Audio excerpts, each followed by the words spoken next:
Martin and I just got back from India. Yeah. So let me tell you, I started posting on Facebook and Twitter that we were going to go out there to do these shows. And then people started sending me messages, questioning what I was going to do. First of all, are they going to understand you in India? Will they understand English okay? Will they be able to follow along with your stories? Once we got there, I come to find out that more people speak English in India than in all of the US and Canada put together. Might as well throw Mexico in there for extra credit. Because there's that many people, and yes, they have the internet. They got the internet, they got Bollywood, they got Hollywood. They understand American culture so much more than we understand theirs. Second thing, people tried to warn me about going over there. Gabriel, be careful. India is a third world country. Don't drink the water in India. It contains parasites that'll make you really sick. Don't eat the food from the street people, especially the street meat. It contains a parasite that'll make you really sick. And most importantly, there's a lot of crime over there. Don't stay out late. When the sun goes down, you go down. I'm like, is it that bad? So I'm like, let me get this straight. There's a lot of crime. Don't stay out late. Don't eat any of the food from the street vendors. And don't drink the water. Why does that sound familiar? That's Mexico.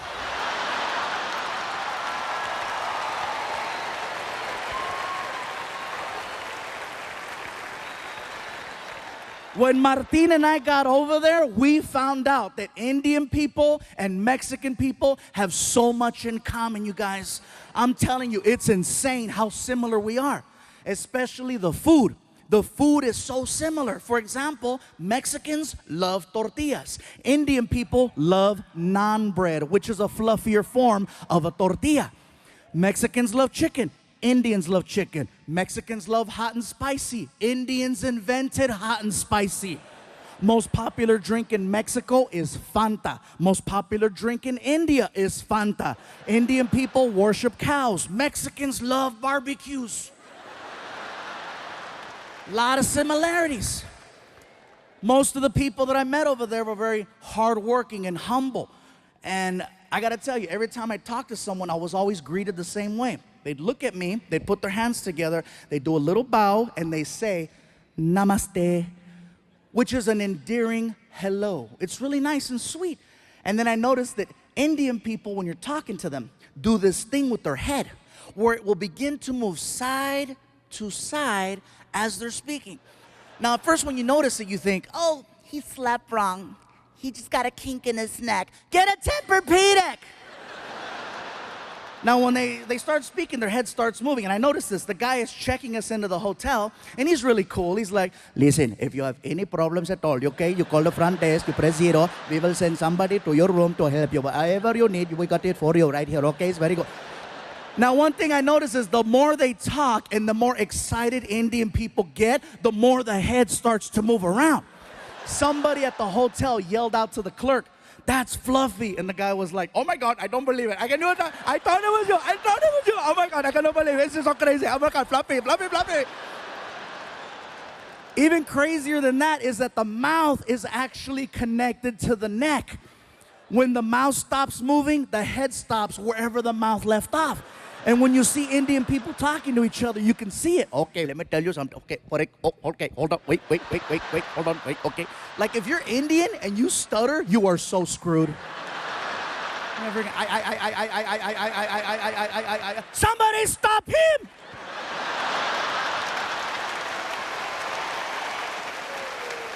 I'm not gonna lie, you guys. When I first saw this happen, I thought it was hysterical. I thought it was funny. But then I started thinking about it. Head movement is just a form of expression. No matter where you live in this world, people express themselves in their own unique way, whether through facial expressions, hand gestures, body movement, extra words. Everywhere you go, things are different, and that's just how they express themselves in India. Now back to the whole Indians-Mexican thing. That is something else that we share in common with Indian people. Head movement. Now some of you in the building tonight are like, stupid, we don't have head movement. Yes, we do. It's a little different. See, with Indian people, the head movement is side to side. Mexicans, our head movement is front to back. The difference between that is that with Mexicans, we have to be very, very upset in order for you to see the head movement. Otherwise, you can't tell. With Indians, it's all the time. Oh, today is such a nice day. It is such a beautiful day today. I'm so happy. It's very nice, very good. Oh my God, I can't believe it's so nice. It's such a pretty. Mexicans, when we're mad, that's when it comes out. For non-Latinos, hey, trust me, you cut off a Mexican in traffic, see what happens. ¡Sácate, pendejo! ¡Lárgate, cabrón! ¡Quítate, desgraciado!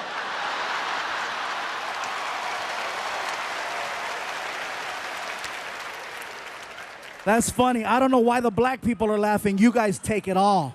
Oh, no, you didn't. Oh, hell no. I know he ain't talking about me. I hit a bell. I hit a bell.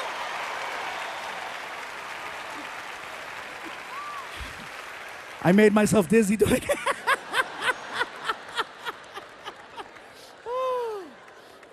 So let me tell you guys, if you ever get the opportunity to travel to India, I encourage you to check it out.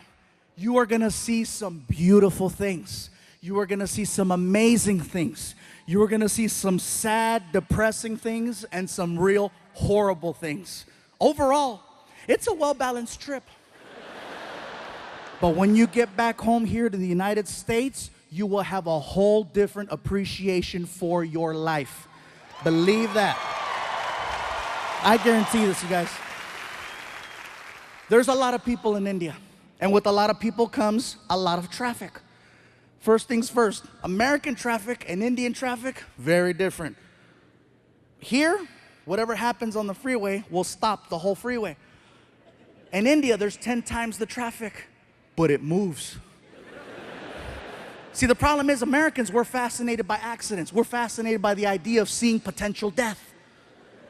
That's why we slow down on the freeways. We say we don't want to see it, but what happens in traffic? You know, what's going on over there? There doesn't even have to be a collision. You could be on the 101 freeway and a car has a tire blowout and it spins. Doesn't hit anything. It's now facing oncoming traffic. You know what happens to the rest of the freeway? Even on the other freeway where there's no accident. And again, what's going on? What's going on? I'm sorry, hey, somebody might be dead. Sorry. In India, if there's an accident in the middle of the street, you know what they do? They drive right around it. They don't stop. And it's not that they're not sensitive to the situation. They are. It's just that there's so much chaos that happens on a regular basis. They just need to get to work. They do see what's happening. And believe me, they're heartfelt. You know, they'll drive around. I'm so sorry for you. Nothing stops the flow of traffic in India. They need to get from point A to point B. And so they go. If there's an accident, they drive around. If there's something blocking the street, they get on the sidewalk to go around. It's amazing the way they drive. And here's something else. No one uses turn signals over there. No one uses turn signals. They use a horn. Now, if you go to India tomorrow, from the time you get there to the time you leave, you're constantly going to hear a horn. It's an actual language when people are driving. I'll show you. You're driving? Car on your right. Car on your left. Light up ahead. They talk to each other while they're driving, and they barely miss each other every single time. Also, you'll be on the 101 freeway here, and there'll be 6 lanes. In India, you'll see 6 lanes, but guess what? You'll see 12 cars across. Yes, they have lines, but they're basically there to let you know more or less the direction you might want to go in. They're this close to each other, and even at the light, they communicate. You see everything. Cars, trucks, vans, motorcycles, pedestrians, cows, children, all waiting for the light. And they talk at the light with the horn. Very good, you can go, you can go. Welcome, you're welcome, go. Nothing stops the flow of traffic over there. Indian people drive, think of ants. You know how ants travel in a straight line? And if there's something in the way like a rock, ants will split up, go around the rock and reunite or climb over the rock. Worst case scenario, they dig a hole and go under the rock. That's the mentality of driving in India. A man can get shot in the middle of the street. People just look at each other. Somebody pick him up. And they'll drag his ass onto the sidewalk. And if there's an accident and they need to get around, guess what's gonna happen to that guy on the sidewalk? Nothing stops the flow of traffic in India, except a cow. Now, I know we've always heard the stories and the jokes about, oh, Indian people don't eat hamburgers. I asked the question and I found out. It's believed that cows are people who have died and they've been reincarnated and their new life is now the cow, which is why they don't eat them and why they give them all the love and respect in the world over there. I saw this firsthand. There's a cow crossing the street while we're driving. And the cows know, they're cocky. They know that they can cross. Friggin', all the cows, and the cows out there all cocky. Gling, gling, gling, gling. No one honks at the cows. No one yells at the cows. No one touches the cows. They wait for the cows to finish crossing. The cow that we had laid down. The driver just shut off the car. Started tweeting. There is a cow in the middle of the street. Hashtag Momo.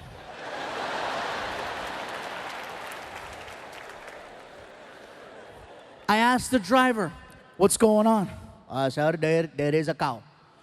I see that there's a cow. Are you gonna honk at it, go around? What's gonna happen? We cannot honk at the cow. We must wait for the cow to move. You're kidding. I am not kidding. We must wait for the cow. We drove past a dead body 15 minutes ago. That is probably him.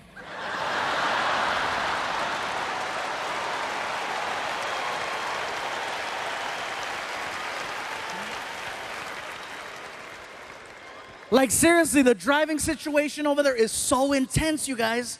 One morning while we're there, I needed to get to the airport fast because I overslept. And so I get in the cab and I hand the driver a $50 bill. And I go, sir, I am running very late. I need to get to the airport as soon as possible. Whatever side street you have to take or back road, I'm all for it. Whatever you have to do, let's do it. And I hand him the money and he goes, very good, let's go. And we take off.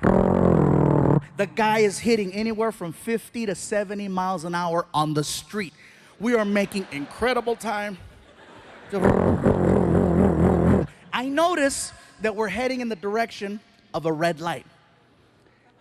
You ever been in a car with someone and you're paying attention to what's going on and you notice that you're about to hit a red light and you know how you start to mentally and physically prepare yourself for the deceleration of the car, and you start anticipating the pressure from the brake. And if you don't get the sensation of slowing down by a certain point, all alarms go off in your head and you sock the driver in the chest. Hey!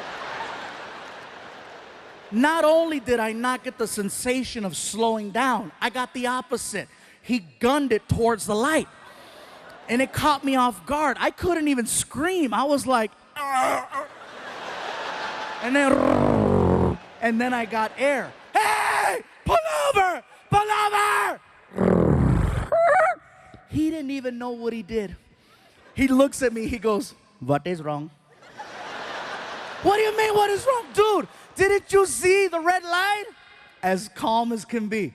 Didn't you see there was no one there?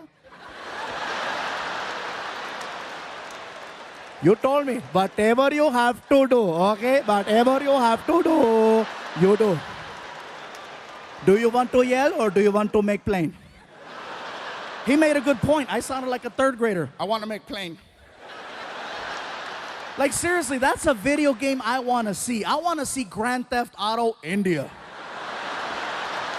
It was so crazy, you guys. And this is just us being there. I haven't even gotten to the part of us performing. We were in Mumbai. Bangalore, and Delhi. Okay, these three places is where we went to perform. Mumbai and Bangalore, the shows went over very, very well. Okay, there were about 1,500 to 2,000 people, which is amazing for a few going over there. I was like excited, yes. And then we get to Delhi.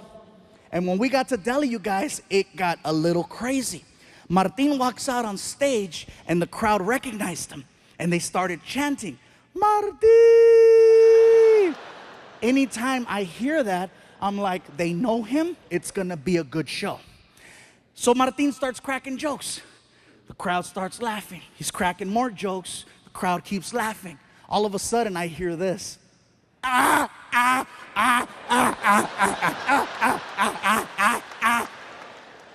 Martin doesn't say a word to them. He gets off stage, next comedian comes out, and then Martin comes over to me and he says, bro, I don't know what's going on, man. I don't know what's going on out there. There's these three guys in the front row. They're laughing like Klingons from Star Trek. I'm not gonna address them. I'm gonna save them for you. I was like, oh, thank you. So then Martin goes back out there on stage and he introduces me. Ladies and gentlemen, Gabriel Iglesias. And then I run out on stage and the crowd started chanting, Fluffy, Fluffy. And I was like, whoa, what's up, Delhi?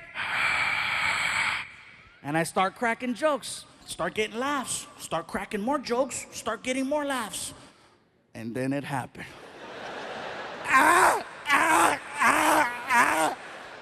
Now see me, I can't avoid things, especially when it's front row center. So I addressed it. I came right out and I said, well, hello. I said, what do we have here? I said, so where are you guys from? And the guy in the middle looks at me and he goes, we are from Germany. I said, cool, we have Germans in the house. And the whole crowd got really weird. You could hear them. They freaked out because they thought I was gonna start making fun of the German people. And one guy even stood up. Don't do it. Don't do it. Don't do it. I go, relax, bro, have a seat. Don't do it.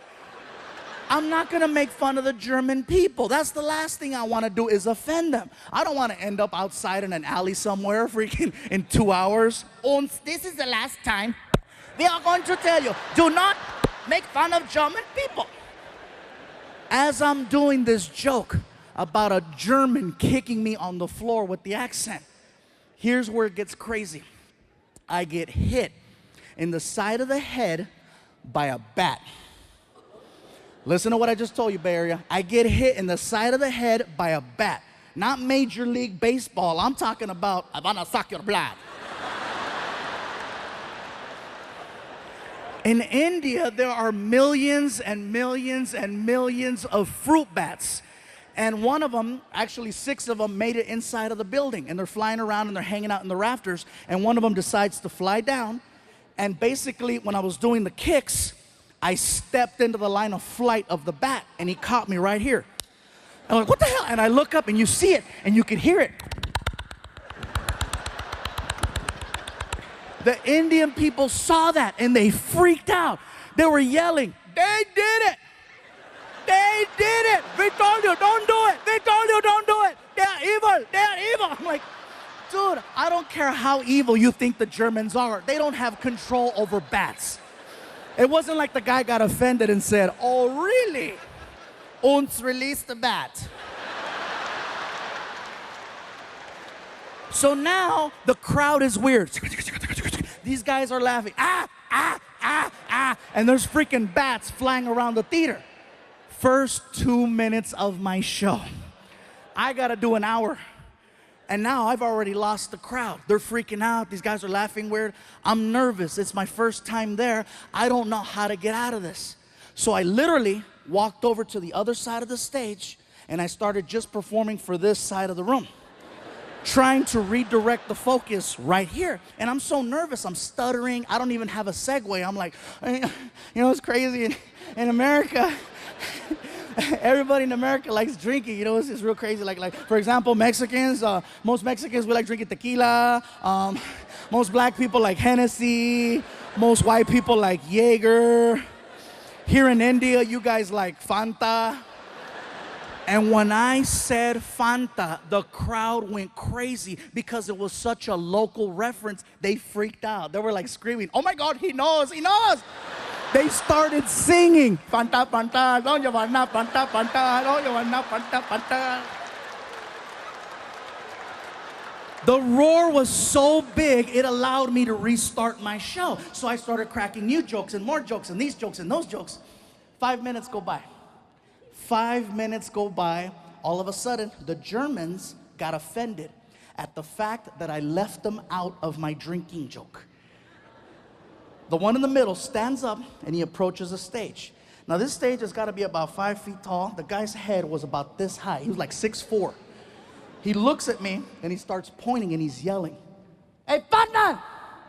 Fat man! What about us, huh? What about the Germans? What do we drink?" I was like, "Dude, that was like 5 minutes ago. We were giving you a chance.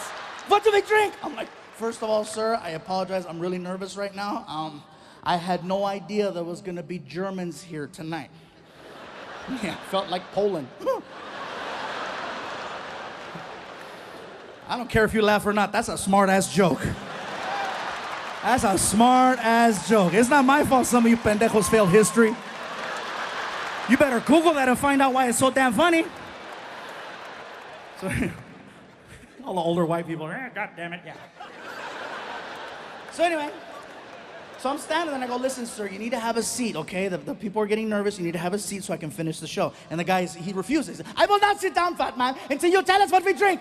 I go, "Listen, I don't know what you guys drink." And the Indians are being so cute. They're trying to help me. They're yelling, "Hey, they like Fanta too." And the guy was like, "We do not like Fanta." I'm like, "Dude." I go, "Sir, please have a seat." "I will not have a seat until you tell us what we drink. Tell us, fat man." I go, "Listen, sir, you need to sit down and you need to stop calling me fat man." Now it's starting to bother me. This is like the 6th time he does it. And I didn't just lose 100 pounds to now get called fat man. So I go, "Sir, if you don't have a seat, we're gonna have a problem, especially if you call me fat man again." And he freaking did it. "What are you gonna do, fat man? What do we drink?" Even Martin, who's behind the curtain, knew. He knows when I'm at that point where I've crossed over. I can hear him in the back. "Don't do it." Too late, Fluffy's pissed. So I said, "You want to know what you drink? Tell me." Don't ask me where this came from. I got right in his face and I said, "Blood of Jews."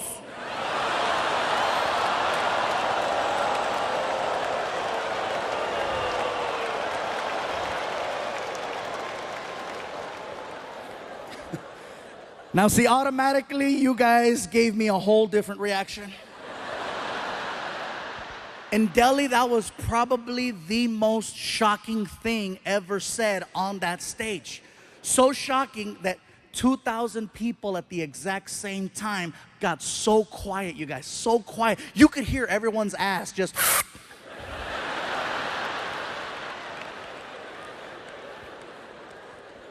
And I'm still standing there, my hands out. Have you ever said something that was so bad? And I mean, you knew it was bad as it was coming out of your mouth, and you're trying to stop it, but it's too late, it's already out, and you're like, "No."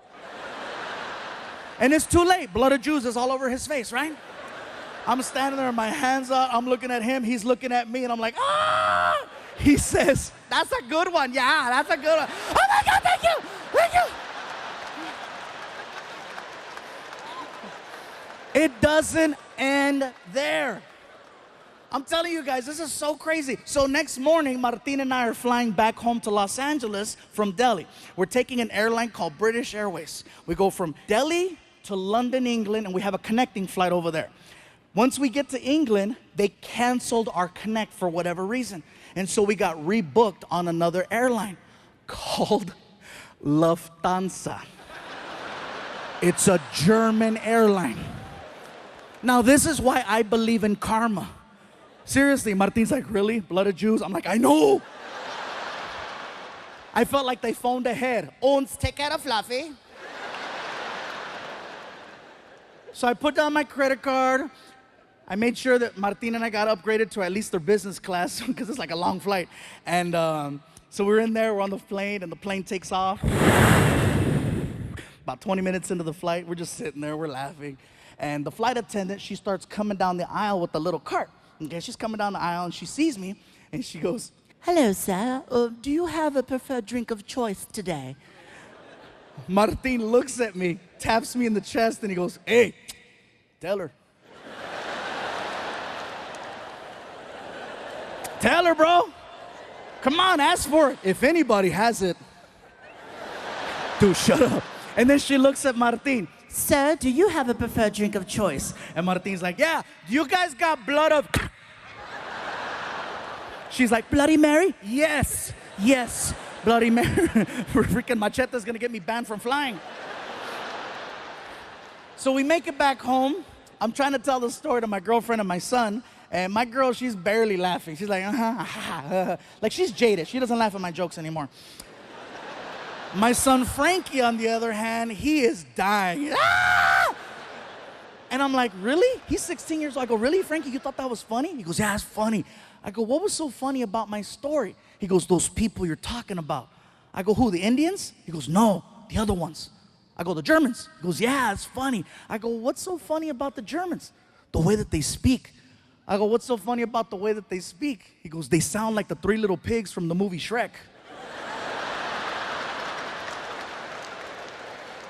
I had to go on YouTube and freaking find it, and sure enough, all three little pigs. "Und ja, hello Shrek." I was just waiting for one of them to go, "Fat